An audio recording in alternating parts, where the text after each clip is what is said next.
سورۃ النمل کی آیت نمبر 10 تا 14 تلاوت کی گئی ہے۔ پہلا رکوع مکمل ہوا ہے۔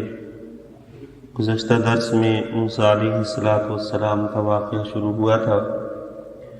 قرآن کریم میں یہ واقعہ مختلف مقامات پر بیان ہوا ہے، کہیں اجمال کہیں تفصیل ہے۔ موسیٰ علیہ السلام کو جب نبوت عطا کی گئی، اس کے بعد پھر فرعون اور اس کے جو سردار تھے ان کی طرف بھیجا گیا کہ آپ جائیں اور ان کو جا کر سمجھائیں۔ فَقُولَا لَهُ قَوْلًا لَيِّنًا، ان کو جا کر ایک نرم انداز سے بات سمجھائیں کہ آپ جس رخ پر جا رہے ہیں یہ رخ ٹھیک نہیں ہے۔ موسیٰ علیہ السلام کو جب ان کے پاس بھیجا تو ان کے ہاں جادوگری اور شعبدہ بازی یہ چیزیں رائج تھیں۔ انبیاء علیہ السلام کو اللہ تعالیٰ نے جب بھی کسی قوم کی طرف بھیجا ہے تو اس قوم کی جو خاص صفات تھیں، اچھی یا بری، ان صفات کو مد نظر رکھتے ہوئے انبیاء کو معجزات دیے گئے۔ مثلا موسیٰ علیہ السلام کو بھیجا گیا فرعون کی طرف، اور وہاں سلسلہ جادو کا تھا، تو معجزہ بھی اس طرح کا دیا کہ دیکھنے والوں کو پتہ چلے کہ جادو سے بڑھ کر بھی ایک قوت اور طاقت ہے۔ عیسیٰ علیہ السلام کو بھیجا بنی اسرائیل کی اس جماعت کی طرف کہ جن میں طب کی بڑی شہرت تھی، تو ان کو معجزہ یہ دیا کہ وہ پرندے بناتے، پھر ان سے یہ کہتے کہ اللہ کے حکم سے زندہ ہو جاؤ، وہ زندہ ہو جاتے۔ ابرص اور اعمیٰ اندھے لوگوں کی آنکھوں پر ہاتھ پھیرتے، برس کے بیماروں پر ہاتھ پھیرتے، وہ ٹھیک ہو جاتے۔ یہ چیزیں علاج معالجے سے ٹھیک نہیں ہوتی تھیں اس زمانے میں۔ اسی طرح پیغمبر صلی اللہ علیہ وسلم کو جب نبوت دی گئی تو عربوں میں فصاحت اور بلاغت کا بڑا چرچا تھا، بہت چرچا تھا کہ وہ اپنے جیسا کسی کو سمجھتے ہی نہیں تھے، کہ کلام کے اعتبار سے سب سے مضبوط اور عمدہ گفتگو وہ عربوں کی ہے، جس میں حقیقت بھی تھی۔ لیکن قرآن، یہ جو ہمارے زمانے میں عربی میں انگلش اور یہ خلط ملط ہو گئی ہے، یہ نہیں۔ آپ جب وہاں جائیں اور کسی سے بات کریں تو اگر آپ کا لہجہ، آپ کے الفاظ وہ کتاب و سنت والے ہیں تو وہ فوراً آپ سے قبیلہ پوچھیں گے، آپ کس قبیلے سے ہیں، کیونکہ ان کی زبان بدلتی جا رہی ہے۔ جب قرآن کریم نازل ہوا، سبع معلقات ایک کتاب ہے، اس میں 7 کلام ہیں منظوم جو بیت اللہ میں لٹکے ہوئے تھے۔ معلقہ کہتے ہیں لٹکی ہوئی چیز کو، کہ جس بندے کا، یعنی اس زمانے میں شعراء میں جس کا کلام سب سے عمدہ کلام کہلاتا تھا، تو اس کی فضیلت اور شرف یہ تھا کہ اس کو بیت اللہ کے اندر لٹکا دیتے تھے۔ جب قرآن کریم نازل ہونا شروع ہوا تو اس وقت وہ آہستہ آہستہ پھر اترنا شروع ہو گئے۔ اس میں امراء القیس کا بھی شامل تھا، قفا نبک من ذکری حبیبی و منزلی سقط اللواء بین الدخول فحوملی، اس کا ہے معلقہ ہے۔ تو اس کلام کو پھر بعض اہل سیر نے مختلف واقعات لکھے ہیں۔ امراء القیس کے بارے میں لکھا ہے کہ امراء القیس کی جو بہن تھی وہ اپنے بھائی کے کلام کو اتارنے نہیں دے رہی تھی، کہ میرے بھائی کے کلام جیسا کلام وہ اب تک قرآن کریم میں مجھے نظر نہیں آ رہا، جب آئے گا تو پھر میں اتار دوں گی۔ اور قرآن تو اصل میں قصے کہانیوں کی کتاب بھی نہیں ہے، اور فصاحت اور بلاغت سکھانے والی کتاب بھی نہیں ہے۔ قرآن تو ہدایت کے لیے ہے۔ یہ ساری چیزیں تو ضمناً قرآن میں شامل ہیں اور قرآن سے نکلتی ہیں، ورنہ قرآن تو کتاب ہدایت ہے۔ تو اس نے امراء القیس کے جو رباعی تھی اس کے بارے میں کہا کہ میرے بھائی نے یہ 4 سطریں کہی ہیں، اور ان 4 سطروں میں اصول بلاغت اور فلاں فلاں 3-4 چیزیں ایک ساتھ جمع ہو گئی ہیں، تو قرآن کی کوئی آیت اترے۔ تو پھر اس کے بعد میں اتار دوں گی اس کو۔ آپ حضرات نے وہاں سنا ہے، شاید میں نے عرض کیا تھا سورہ ہود میں جب وہ آیت نازل ہوئی، قیل یا ارض ابلعی ماءکی ویا سماء اقلیعی وغیض الماء وقضی الامر واستوت علی الجودی وقیل بعدا للقوم الظالمین، کہ نوح علیہ السلام کے زمانے میں جو طوفان آیا تو طوفان جب ختم ہو گیا، قیل یا ارض ابلعی ویا سماء اقلیعی وغیض الماء وقضی الامر، یہ سارے جو الفاظ ہیں بلاغت کے انداز میں، اصل میں بلاغت اور فصاحت کے جو اصول ہیں ان کے مطابق کلام کو جب سمجھا جاتا ہے تو اس میں عمدگی بھی پیدا ہوتی ہے اور فہم بھی تیز ہوتی ہے۔ جیسے قیل یا ارضو، کہا گیا اے زمین، ابلعی ماءکی، اپنے پانی کو نگل لے۔ اب قیل کہا گیا، ہونا تو یہ چاہیے تھا قال اللہ، اللہ نے کہا اے زمین، یوں قیل کہ کمزور سا لفظ کہا گیا، یعنی کہنے والی ذات اتنی بڑی ذات ہے کہ اس کا ہلکا سا اشارہ ہوا اور زمین نے پانی چوسنا شروع کر دیا۔ طوفان کے بعد جو پانی تھا، یا ارض ابلعی، اس پانی کو چوس لے، یوں بھی کہا جا سکتا تھا کہ پانی کو سکھا لیا جائے، جف کے الفاظ بھی استعمال ہو سکتے تھے۔ ابلاع اصل میں کہتے ہیں بوند لگا کر کسی پانی کو حلق سے نیچے اتار لینا، کہ جو پانی اتنا بڑا سمندر طوفان آیا ہوا ہے، اس پانی کو اپنے اندر سے مولو۔ اور یا ارضو، تیسری چیز اس میں کہ زمین تو ایسی چیز نہیں ہے کہ اس کو مخاطب کیا جائے، مخاطب تو اس کو کیا جاتا ہے جو ذوی العقول ہو، تو زمین تو اس کی مخاطب نہیں ہوتی، اللہ نے زمین کو خطاب کیا اور زمین نے سنا۔ تو یہ ساری چیزیں بلاغت میں آتی ہیں۔ آپ حضرات تفریح کے طور پر اس کو تھوڑا سمجھ سکتے ہیں اگر تو سمجھ لیں۔ اسی طرح یا سماء اقلیعی، آسمان کو خطاب ہے، اس اپنے میں آنے والے پانی کو روک دے، اور واستوت علی الجودی، اور کشتی کو حکم دیا گیا وہ پہاڑ پر چلی جائے، جودی پہاڑ پر۔ وقیل بعدا للقوم الظالمین، ایک اعلان یہ کیا گیا، اعلان یہ اللہ تعالیٰ کی طرف سے سارے کلمات کہے گئے ہیں۔ تو جب یہ آیت نازل ہوئی، مفسرین نے لکھا ہے کہ اس ایک آیت کے اندر، حالانکہ یہ واقعے کا ایک ٹکڑا ہے کہ ایسا ہوا اور ختم، اس ایک آیت کے اندر 16 بلاغت کے قاعدے اور ضابطے ایک آیت کے اندر نازل ہوئے ہیں۔ حالانکہ قرآن تو بلاغت کے لیے نازل ہی نہیں ہوا، وہ تو بات ہی کچھ اور کر رہا ہے۔ امراء القیس کی بہن نے جا کے اس کا معلق اتار، اس نے کہا کہ بس۔ تو ہر نبی کو اس کے زمانے کے اعتبار سے معجزے دیے گئے۔ موسیٰ علیہ السلام کے زمانے میں چونکہ وہاں جادو کا زور تھا، موسیٰ علیہ السلام کو ایک معجزہ یہ دیا گیا کہ آپ یہ لاٹھی لے جائیں، اس کو آپ ڈالیں گے تو یہ سانپ بن جائے۔ اب لاٹھی کا سانپ بن جانا یہ بالکل خلاف عقل ہے، خلاف ضابطہ ہے، ایسا نہیں ہوتا۔ دوسرا معجزہ یہ دیا گیا کہ آپ اپنے ہاتھ کو جیب میں ڈالیں یا بغل کے نیچے رکھیں، دوبارہ جب نکالیں گے تو آپ کے ہاتھ میں ایک روشنی اور چمک ہوگی۔ عام طور پر ہاتھوں میں چمک نہیں ہوتی، روشنی نہیں ہوتی، روشنی تو خاصہ ہے چراغ کا کہ چراغ سے روشنی نکلتی ہے۔ تو یہ دو معجزے دے کر موسیٰ علیہ السلام کو بھیجا گیا۔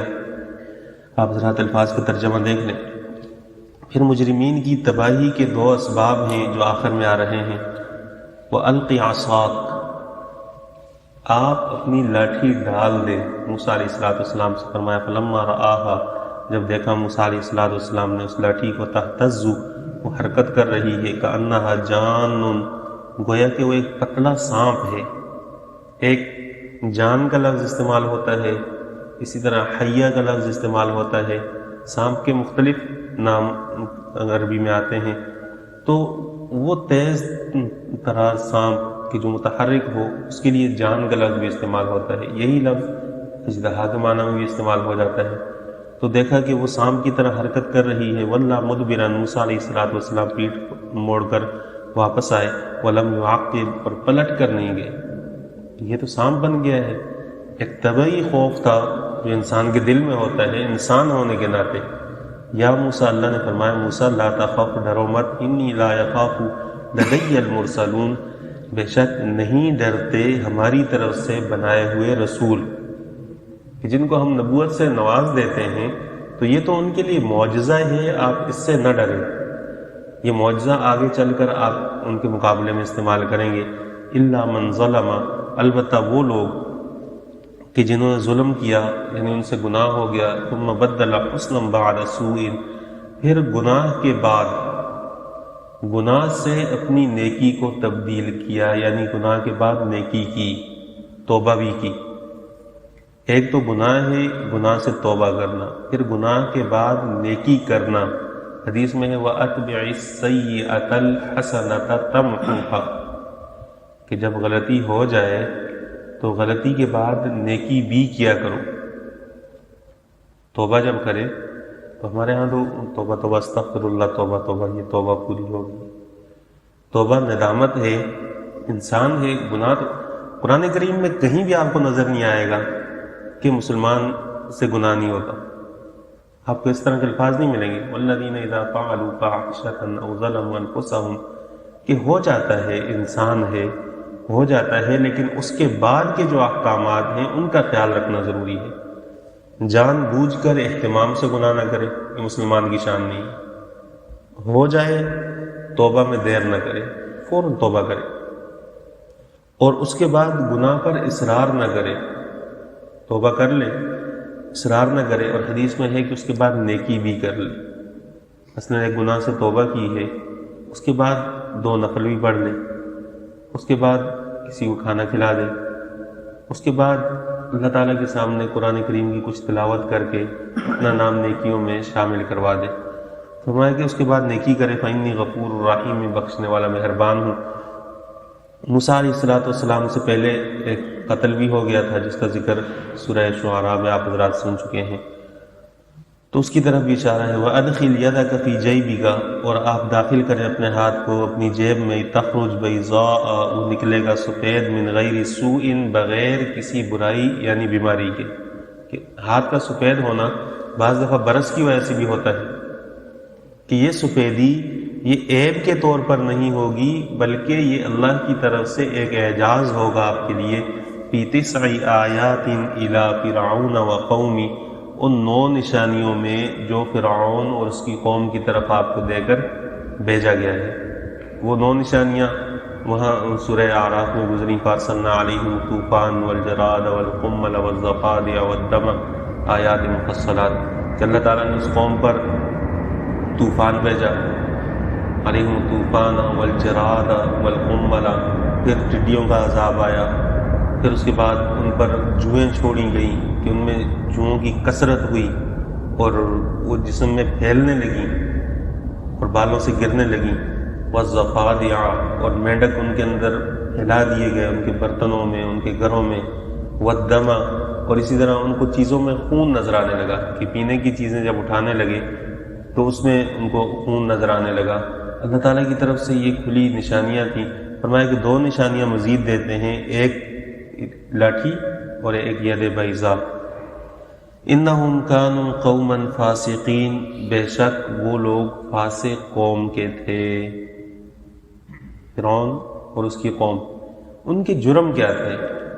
اب یہ تو قرآن نے کہہ دیا ہے کہ وہ فاسق لوگ تھے، ان کا ایک تعارف بھی کروا دیا ہے، لیکن ان کا تعارف کروانے کا مقصد یہ ہے کہ ان کی جو برائیاں تھیں وہ مسلمان اپنے اندر پیدا نہ ہونے دیں۔ اب ان کی برائیاں آ رہی ہیں کہ ان کے 2 بڑے جرم تھے۔ ایک جرم تو ان کا یہ تھا کہ اللہ کے بتائے ہوئے احکامات جن سے ہدایت ملتی ہے اس کا وہ مذاق اڑاتے تھے، اس کو جادو کہہ دیتے تھے، بجائے ہدایت کے حصول کے اس کا استہزاء کرتے تھے۔ دوسرا ان کا بڑا جرم یہ تھا کہ ان کو یہ بات معلوم بھی تھی کہ ہدایت، کامیابی وہ اللہ کے احکامات کو ماننے میں ہے، اور دل سے اس کو مانتے بھی تھے، لیکن زبان سے اس کو تسلیم نہیں کرتے، اور زمین میں اب اس تسلیم نہ کرنے کی وجہ سے فساد کی ہی کوشش کرتے تھے، کہ جہاں بھی ہو کوئی فساد والا معاملہ ہو اس کی بنیاد رکھ دیں۔ یہ ان کا جرم تھا جس کی وجہ سے اللہ تعالیٰ نے اس قوم کو تباہ کیا۔ فلما جاءتهم آیاتنا مبصرۃ، جب ان کے پاس آئیں ہماری نشانیاں، مبصرۃ قالوا ھذا سحر مبین، ایسی نشانیاں تھیں جو کھلی تھیں، ان کی رہنمائی کرنے والی تھیں، ان کو دکھانے والی تھیں، بصیرت دینے والی تھیں، تو انہوں نے کہا کہ یہ تو کھلا جادو ہے۔ حالانکہ اگر تسلیم کرنا چاہتے کر سکتے تھے۔ یہ جو انہوں نے کہا کہ یہ جادو ہے، یہ ایسا نہیں ہے کہ ان کو یقین نہیں تھا، وَجَحَدُوا بِهَا، ان کا انکار کیا، وَاسْتَيْقَنَتْهَا أَنفُسُهُمْ، حالانکہ ان کے دل یقین رکھتے تھے کہ پیغمبر کی بات ٹھیک ہے، مانتے ہیں، تسلیم کرتے ہیں، لیکن عمل کے لیے تیار نہیں ہیں۔ اور یہ تیار نہ ہونا ظلم و علوا، ایک تو ظلم تھا کہ ہم ایسے بندے کی بات کیوں مان لیں، نہ جس کے پاس اقتدار ہے، نہ جس کے پاس قوت ہے۔ فرعون نے بھی یہی بات کہی تھی، آگے سورہ زخرف میں آ جائے گا کہ وہ بندہ اچھا ہے کہ جس کے اندر قوت گویائی ہے بہترین قسم کا۔ فرعون بہت بڑا خطیب تھا، اور موسیٰ علیہ السلام کی زبان میں لکنت تھی، تو اس نے کہا کہ وہ جس کی زبان میں لکنت ہے وہ صحیح ہے، جو بہت بڑا خطیب ہے وہ صحیح ہے، وہ صحیح ہے جس کے پاس بڑے بڑے باغات ہیں، فوج ہے، لشکر ہے، یا وہ جس کے پاس کچھ بھی نہیں ہے؟ مجھے بتاؤ تو صحیح، کس کی مانو گے؟ قوم نے کہا آپ کی مانیں گے، جب آپ کی مانیں گے تو تباہی کی طرف۔ تو دل سے وہ مانتے تھے اس بات کو کہ کامیابی پیغمبر کی پیروی میں ہے، لیکن ظلم یہ تھا کہ اللہ کے احکامات جو پہنچانے والا تھا اس کو حقیر سمجھا دنیاوی مادیت کی بنیاد پر، وعلوا، اور تکبر اور اپنی کبریائی اور بڑائی کی وجہ سے۔ ہم تو بہت بڑے لوگ ہیں، ہم کیوں مانیں؟ یہ ہماری ضروریات تھوڑی ہیں، یہ تو فلاں ہے، یہ تو فلاں ہے۔ جیسے ہمارے زمانے میں فیشن اور ماڈرن طبقے کا اصول یہ ہے کہ دین سے جتنے دور ہوں گے تو اتنے ہی ماڈرن کہلائیں گے، کتے پالیں گے، ان کو نہلائیں گے کہ جی یہ ماڈرن ہونے کی علامت ہے۔ یہ کون سی ماڈرن ہونے کی علامت ہے؟ اگر کوئی پالنے کی چیز ہے، گھر میں مرغی پالے، بکری پالے، کوئی خیر و برکت ہو۔ کتے کے بارے میں تو پیغمبر صلی اللہ علیہ وسلم نے منع فرمایا ہے کہ سوائے سخت ضرورت کے کتا پالنے کی اجازت نہیں ہے۔ کہ ایک بندہ ہے، اس کو گھر کے چوکیداری کے لیے ضرورت ہے، جانوروں کے لیے ضرورت ہے۔ جیسے گاؤں دیہاتوں میں ہوتا ہے کہ باہر 15 بھینسیں ہیں، 10 گائے بندھی ہوئی ہیں، سردیوں میں بندہ رات کو باہر تو نہیں بیٹھ سکتا، 1-2 کتے ہوں گے، وہ باہر ہوں گے، اگر کوئی چور آئے گا آواز نکالیں گے، مالک نکل کر آ جائے گا، یہ اس کی ضرورت ہے۔ شہر میں تو کتے کی کوئی تک ہی نہیں بنتی کہ گھر میں اس کو خواہ پالا جائے، اس کے لیے پھر بستر کا انتظام، اور اس کے لیے نخرے، اور یہ، اور پھر دلائل بھی دیے جاتے ہیں کہ جی اس میں یہ بھی گنجائش ہے، اور یہ بھی۔ اور یہ جو شہروں کے کتے ہیں، یہ چوکیداری والے کتے بھی نہیں ہیں، یہ انتہائی بزدل قسم کے کتے ہوتے ہیں کہ آپ یہ سمجھیں کہ یہ ان کو آپ پتھر ماریں تو یہ دور بھاگ جاتے ہیں، اگر پاؤں سے زور سے آواز کریں تو اس سے پیچھے ہٹ جاتے ہیں۔ یہ کوئی اس طرح کے کتے نہیں ہیں۔ جو چوکیداری کے کتے ہیں، جو زراعت کے لیے کتے رکھے جاتے ہیں، وہ الگ نسل کے کتے ہیں، اور ان کا رہن سہن الگ ہوتا ہے، یعنی اجنبی آدمی کو دیکھنا، اس کے ساتھ ان کا تعلق الگ ہوتا ہے، سمجھدار ہوتے ہیں۔ یہ صرف ان کو جو ٹریننگ دی جاتی ہے کہ آ جائیں، بیٹھ جائیں، اٹھ جائیں، وہاں جا کے پوٹی کر لیں، وہاں یہ کر لیں، اور اس سے خوش ہوتے ہیں کہ ہم نے بڑا تیر مارا ہے۔ یہ بالکل غیر فطری چیزیں ہیں۔ اللہ نے جو چیزیں سکھائی ہیں ان سے ہٹ کر اپنے آپ کو صرف یہ ماڈرن ثابت کرنے کے لیے، جی انگریز کتا لے کر گھومتا ہے تو میں بھی کتا لے کر گھوموں گا تو پتہ چلے گا کہ میں بھی انگریز ہوں۔ حضرت تھانوی رحمہ اللہ نے اس طرح کے بہت سارے واقعات لکھے ہیں۔ پہلے زمانے میں یہ جو ہمارے زمانے میں کہا جاتا ہے جی اوورسیز ہیں، تو پہلے ان کو کہا جاتا تھا فلاں ولایت سے واپس آیا ہے، ولایت سے۔ تو پھر اس پہ حضرت نے جو تبصرے لکھے ہیں، تو یہ سلسلہ ایمان کے، اسلام کے نظام کے مطابق نہیں ہے۔ فرمایا کہ وہ اپنی برتری ثابت کرنے کے لیے کہ ہم بڑے ہیں، اس کی وجہ سے یہ کرتے رہے۔ فانظر کیف کان عاقبۃ المفسدین، انجام کی طرف متوجہ کیا ہے کہ آپ دیکھ لیں جو فساد کرنے والے تھے ہم نے کیا کیا ہے ان کے ساتھ۔ یہ تو ہر بندے کو پتہ ہے فرعون اور اس کے لشکر کے ساتھ کیا ہوا؟